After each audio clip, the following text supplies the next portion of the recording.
Assalamualaikum warahmatullahi wabarakatuh.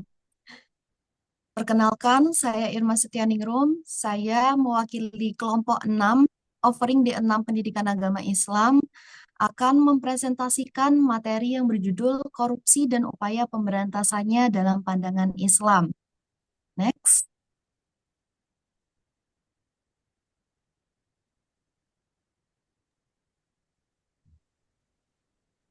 Untuk perkenalannya, di sini bisa dimulai dari Septi.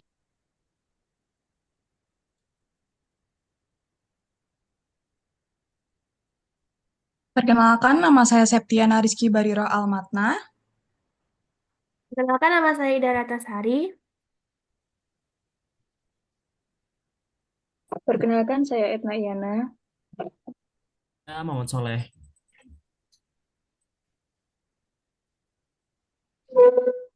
Oke, bisa di next.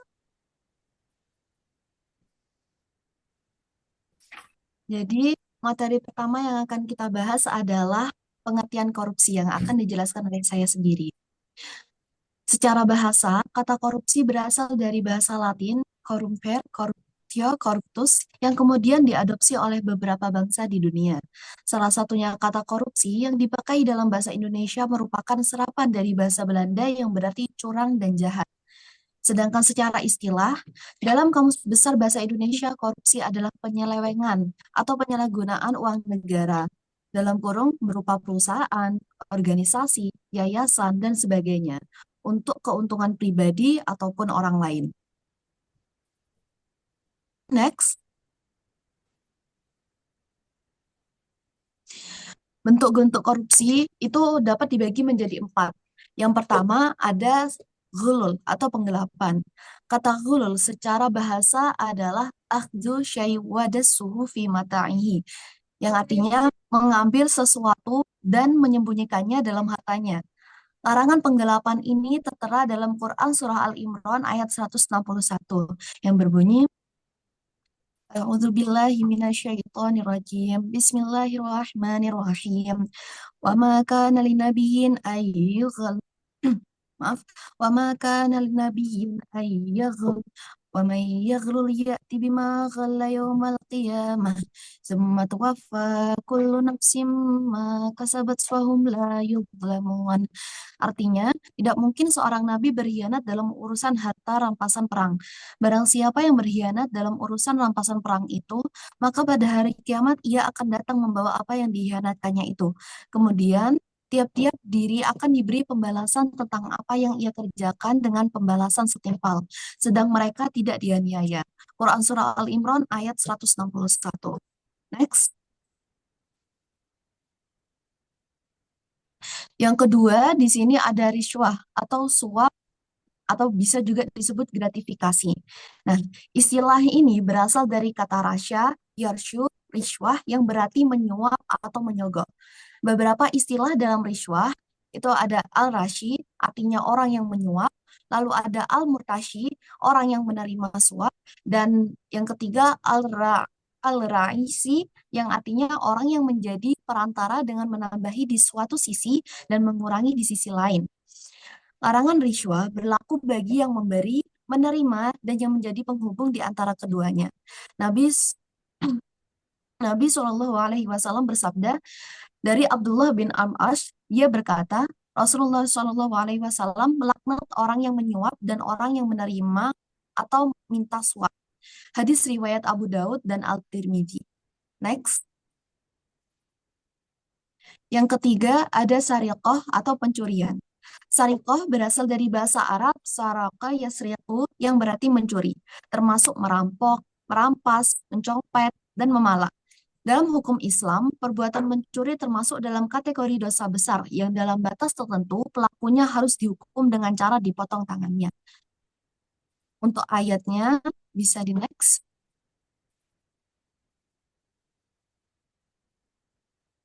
Oh, maaf. Lanjut ke bentuk korupsi selanjutnya, yaitu ada 4, khianat. Khianat atau kecurangan. Nah,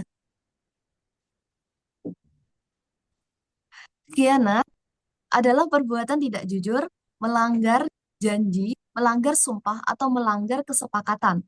Mereka mengambil hak-hak orang lain, dapat dalam bentuk pembatalan sepihak perjanjian yang dibuatnya, khususnya dalam masalah muamalah yang berupa transaksi jual beli, utang piutang, dan sebagainya. Allah Subhanahu wa taala sangat membenci perbuatan khianat dan larangannya ada di Quran surah Al-Anfal ayat 27 sampai 28. Bunyinya, ya ayyuhalladzina amanu la takhunu war rasul wa takhunu amanatikum wa takhunu amanatikum wa antum ta'lamun wa a'lamu annama amwalukum wa auladukum fitnatu wa annallaha indahu ajrun azim.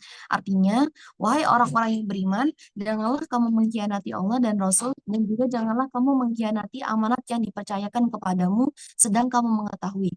Dan ketahuilah bahwa hartamu dan anak-anakmu itu hanyalah sebagai cobaan, dan sesungguhnya di sisi Allah ada pahala yang besar. Next. Selanjutnya, materi hukum korupsi dalam pandangan Islam. Semua kejahatan yang berkaitan dengan tindak pidana korupsi merupakan dosa besar, karena dampak negatifnya bukan hanya bagi pelaku itu sendiri, tetapi dapat menimpa pada bangsa dan negara dampak negatifnya. Hukuman bagi para koruptor disesuaikan dengan modus kejahatan yang dilakukan. Contohnya, korupsi dengan modus pencuri atau menggelapkan dana negara, maka baginya berlaku hukum potong tangan jika barang atau uang yang digelapkan sudah mencapai satu nisab pencurian, yaitu senilai 94 gram emas. Dalilnya ada di Quran Surah Al-Ma'idah ayat 38. Next.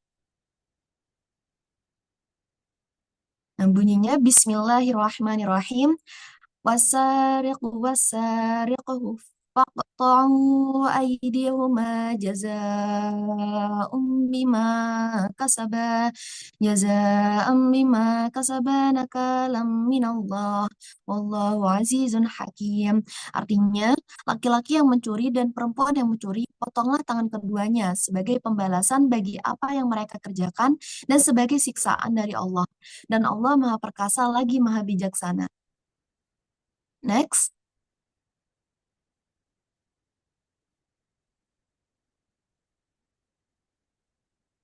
Selanjutnya, materi selanjutnya akan dijelaskan oleh teman saya. Terima kasih atas kesempatannya. Di sini saya akan menjelaskan mengenai motif-motif korupsi. Nah, motif-motif korupsi ini dibagi menjadi dua, yakni motif internal dan juga motif eksternal. Motif internal ialah motif yang timbul dari diri seseorang yang akan melakukan korupsi. Motif-motif ini meliputi yang pertama adalah sikap terlalu mencintai harta. Nah, jika kita terlalu mencintai harta dan memandang dunia sebagai tujuan akhir dari kehidupan kita, maka seseorang akan berlomba-lomba untuk mengumpulkan harta benda sebanyak-banyaknya dengan cara apapun, entah itu melalui cara yang halal maupun haram seperti korupsi. Yang kedua adalah sikap tamak dan serakah. Sikap serakah akan membuat seseorang tidak pernah merasa puas akan apa yang telah ia miliki dalam hidupnya. Maka dari itu, tindak korupsi ini bisa bermula dari sikap serakah dan juga tamak. Yang selanjutnya adalah sikap hidup konsumtif dan hedonis. Nah, dengan dua sikap tersebut, yakni konsumtif dan hedonis, maka manusia tidak akan manusia tidak akan segan menghalalkan segala cara, termasuk korupsi, untuk mendapatkan harta benda yang berlimpah yang ia inginkan untuk memenuhi sikap konsumtif dan juga hedonis tersebut. Yang selanjutnya adalah pemahaman agama yang dangkal. Bagi mereka yang tidak memiliki kuat iman dan pemahaman agama yang baik, maka mereka tidak akan mengerti akan dampak dan dosa akibat dari merampas hak milik orang lain. Oleh sebab itu, dengan pemahaman agama yang kuat, kita bisa jadi terhindarkan dari sifat-sifat korupsi. Lalu yang selanjutnya adalah hilangnya nilai kejujuran. Kejujuran mampu menjadi benteng bagi seseorang untuk menghindari perbuatan mungkar seperti halnya korupsi. Yang kedua adalah motif-motif korupsi secara eksternal. Berbeda dengan internal yang berasal dari dalam diri kita sendiri, motif eksternal berasal dari lingkungan luar. Bisa dari pekerjaan atau lingkungan sekitar kita. Motif eksternal ini meliputi yang pertama adalah adanya kesempatan dan juga sistem yang rapuh. Adanya kesempatan dan peluang seperti pengawasan dari atasan yang kurang baik atau kurang maksimal akan membuat seorang merasa bahwa mereka memiliki kesempatan untuk melakukan korupsi. Yang kedua, faktor budaya. Adanya sebuah kebiasaan yang turun-temurun bahwa setiap orang yang menjadi pejabat tinggi maka akan dijadikan sandaran dan juga tempat berlindung bagi keluarganya. Akibatnya, dia terjerumus pada tindakan korupsi untuk memenuhi kebutuhan tersebut. Yang ketiga adalah faktor kebiasaan dan juga kebersamaan. Fakta di lapangan yang menunjukkan bahwa banyak pejabat yang melakukan tindak korupsi secara bersama-sama yang nampaknya sudah menjadi kebiasaan dan tidak perlu diusik. Padahal, seharusnya tindakan ini merupakan tindakan yang harus dihilangkan dalam kehidupan kita karena kita semua tahu bahwa korupsi ini adalah perbuatan zalim kepada orang lain. Nah, maka dari itu seharusnya tindakan ini tidak boleh diterapkan dalam kehidupan sehari-hari. Dan yang tadinya adalah penegakan hukum yang lemah.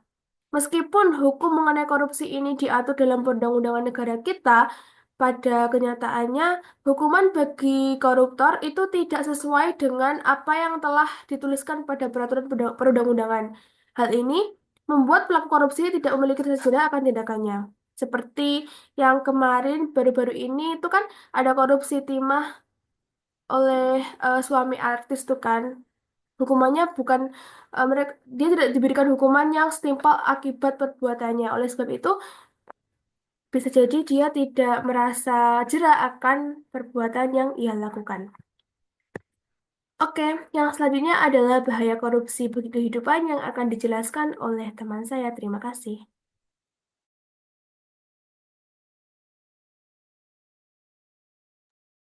Baik, selanjutnya saya akan menjelaskan bahaya korupsi bagi kehidupan. Korupsi sangat berbahaya dan pertama adanya bahaya korupsi terhadap individu. Budaya korupsi yang sudah biasa dilakukan akan menyebabkan rusaknya seseorang dan memakan harta haram. Yang pertama, masuk neraka. Pemakan barang haram tidak mencapai derajat takwa. Yang ketiga ada pemakan harta haram tidak diterima amalnya dan ditolak doanya. Next.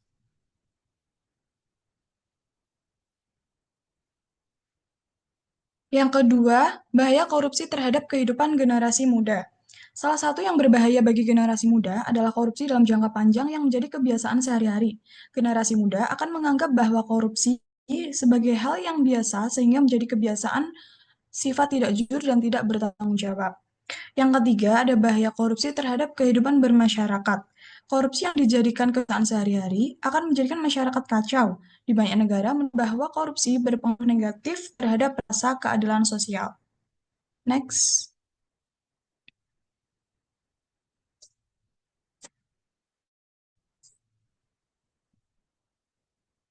Yang keempat, ada bahaya korupsi terhadap sistem politik. Kekuasaan politik yang dicapai dengan korupsi akan menghasilkan pemimpin masyarakat yang tidak baik. Akibatnya, masyarakat tidak akan patuh dan tunduk pada otoritasnya mereka. Yang kelima, bahaya korupsi terhadap sistem birokrasi administrasi. Jika birokrasi dikuasai oleh korupsi, maka birokrasi yang rasional, efisien, dan kualifikasi tidak akan pernah terlaksana. Yang terakhir, ada bahaya korupsi terhadap sistem perekonomian. Korupsi juga berdampak perkembangan ekonomi suatu bangsa. Jika sebuah proyek ekonomi syarat dengan korupsi atau dengan papan, penggelapan dana, dan bentuk korupsi lainnya, maka pertumbuhan ekonomi yang diharapkan tidak akan tercapai. Selanjutnya akan dijelaskan oleh teman saya.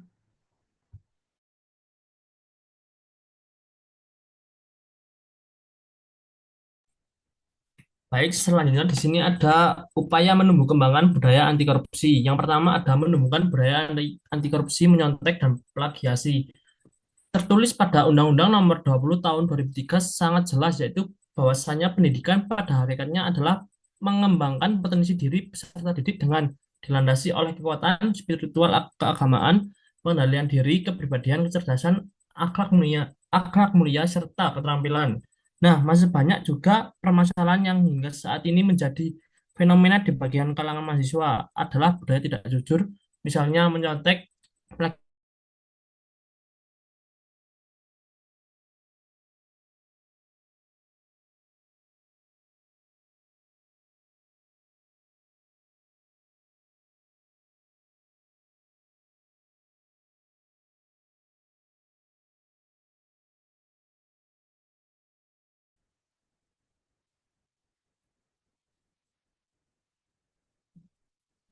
Yang kedua,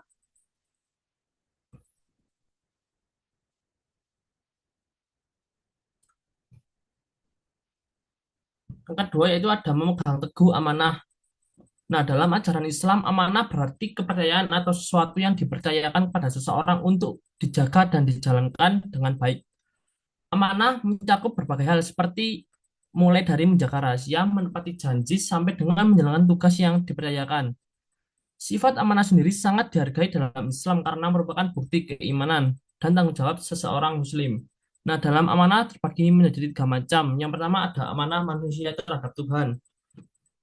Amanah manusia terhadap Tuhan yaitu semua aturan Tuhan yang harus dipelihara berupa melaksanakan semua perintahnya dan meninggalkan semua larangannya. Yang kedua, ada amanah manusia terhadap orang lain.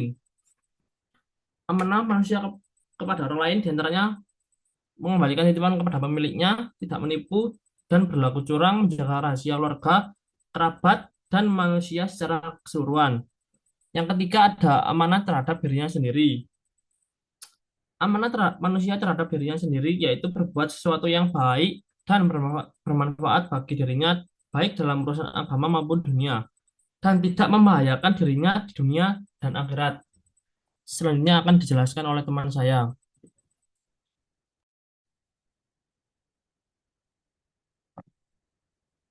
Nah, jadi kesimpulannya, korupsi didefinisikan sebagai tindakan penyalahgunaan kekuasaan untuk keuntungan pribadi yang bertentangan dengan etika dan hukum, mencakup berbagai bentuk seperti suap, penggelapan, dan juga nepotisme. Dalam pandangan Islam, korupsi tidak hanya merugikan individu, tetapi juga masyarakat dan negara. Menghilangkan korupsi adalah tanggung jawab sosial yang harus diupayakan oleh seluruh umat. Motif korupsi seringkali berasal dari keinginan untuk mendapatkan kekayaan dengan cara yang mudah dan cepat, serta dapat dipengaruhi oleh faktor budaya, politik, dan sosial yang ada dalam masyarakat.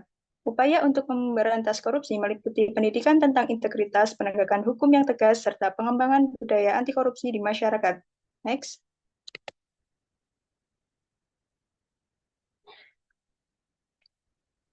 Penting untuk menanamkan nilai-nilai moral dan etika dalam masyarakat, agar setiap individu memiliki kesadaran untuk menolak tindakan korupsi. Pemberantasan korupsi membutuhkan kerjasama dari berbagai pihak dan harus menjadi bagian integral dari sistem pemerintahan, pendidikan, serta budaya masyarakat untuk menciptakan keadilan sosial dan kesejahteraan. Ya.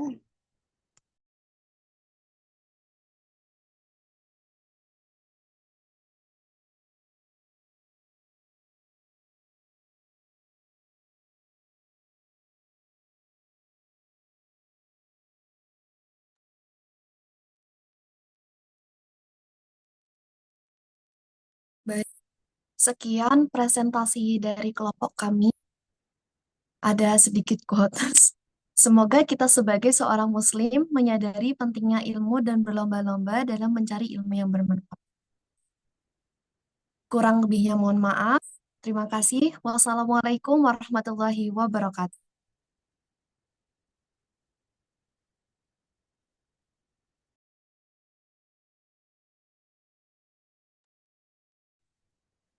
Oke, terima kasih semuanya.